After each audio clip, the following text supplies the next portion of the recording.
Pak Kris Sukubun. Ya, oke. Makasih untuk kesempatan ini. Suatu tema yang menarik bahwa gereja itu harus punya alat ukur.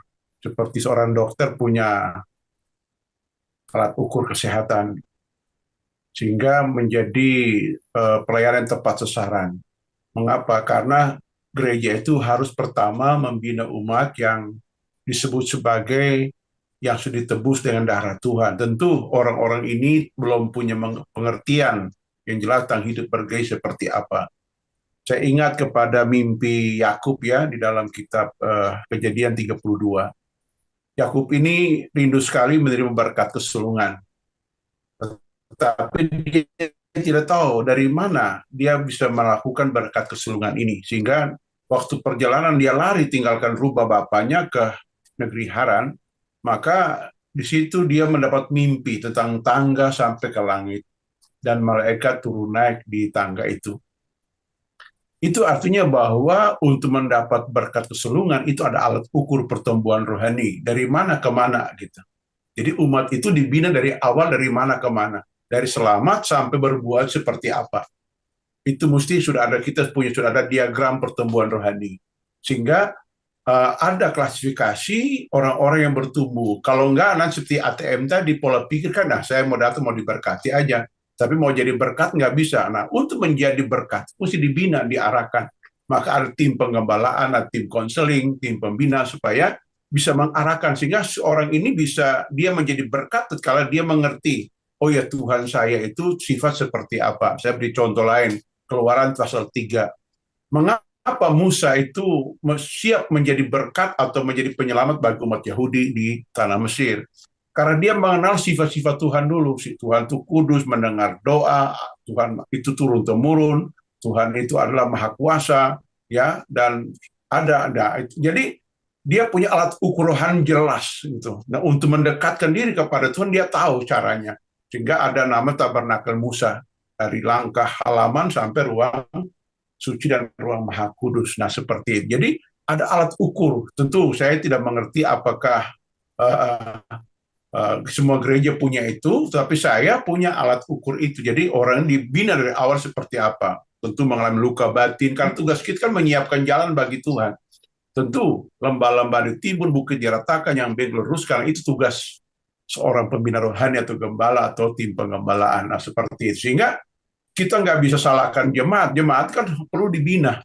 Dia tidak otomatis berubah kalau dia nggak tahu, dia belum pernah diajar. Nah, seperti itu. Jadi mesti diajar pas karena orang-orang yang di luar Tuhan kan dia tuh tidak tahu aturan hidup sama gue ya, nafsunya memerintah dan sebagainya. Nah, dah terkenal Tuhan, dia mendapatkan anugerah, maka tugas kita melayani mereka. Selain khotbah minggu itu nggak cukup, mesti ada kelas kelas pemuritan, ada retreat pamannya seperti itu, supaya bisa membina mereka sehingga mereka semakin hari semakin menyadari, oh saya mengenal Tuhan, panggilan saya di sini, karunia saya di sini, saya mengabdi untuk kerajaan surga dengan apa yang saya punya, yaitu karunia saya, kemampuan saya. Sehingga sebenarnya Rasul Paulus berkata dalam 1 Timotius pasal 3 mengatakan begini, dalam ayat yang ke-15, ngomong begini, jadi jika aku terlambat, sudahlah engkau tahu bagaimana orang harus hidup sebagai keluarga Allah, yakni jemaat dari Allah yang hidup, tiang penopang dan dasar kebenaran. Nah, jemaat itu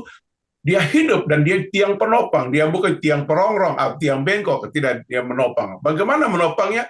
Mesti dibentuk seperti kita ini disuruh mencetak batako gitu.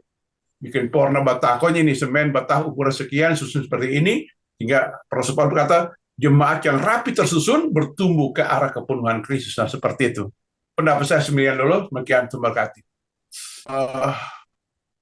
Kita ngomong tentang kesempurnaan Kristus itu betul, tetapi kita mesti langsung to the point. Apa-apa yang dimiliki oleh Yesus dalam kepenuhan itu, sehingga perlu diajar. Tentu alat ukurnya adalah pertama karakter Kristus di Matius pasal 5 ayat 3 sampai 12.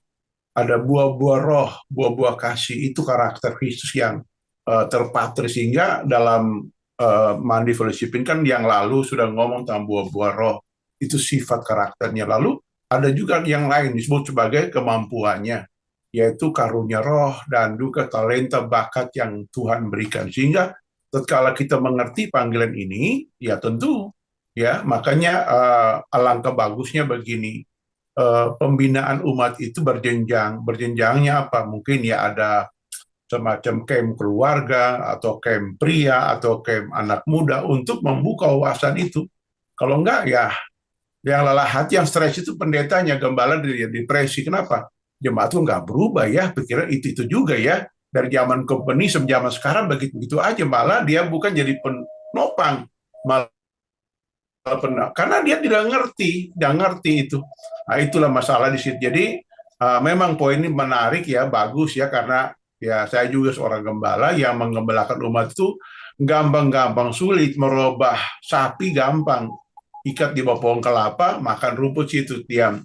Manusia kan nggak bisa, dia punya istilahnya ada kebebasan berpikir, kebebasan bertindak, nah tentu dia mesti mengerti. Nggak bisa kita masuk ke mereka lembaga pemasyarakatan, kunci pakai rantai besi, lalu sudah. Kalau nggak bertobat, nggak boleh keluar, kan nggak begitu. Nah, itu Mas Alis. Jadi, untuk langkah bagusnya adalah dibuatlah, umpamanya hari libur atau ini ya murah meriah kita camping ke mana, lalu ada fellowship, ada pembinaan karakter, ada main game di situ, kita berbahagia, bersuka cita. Itulah merubah pola pikir manusia. Sehingga tidak butuh aniaya kan, seperti Yakub kan di Kali Yabok sampai kakinya dipukul Tuhan sampai patah dulu baru bertobat, sih nggak perlu kan begitu. Lebih baik ganteng-ganteng begini langsung bertobat dan dipakai Tuhan daripada ya tunggu sampai sudah cacat baru mau dipakai Tuhan.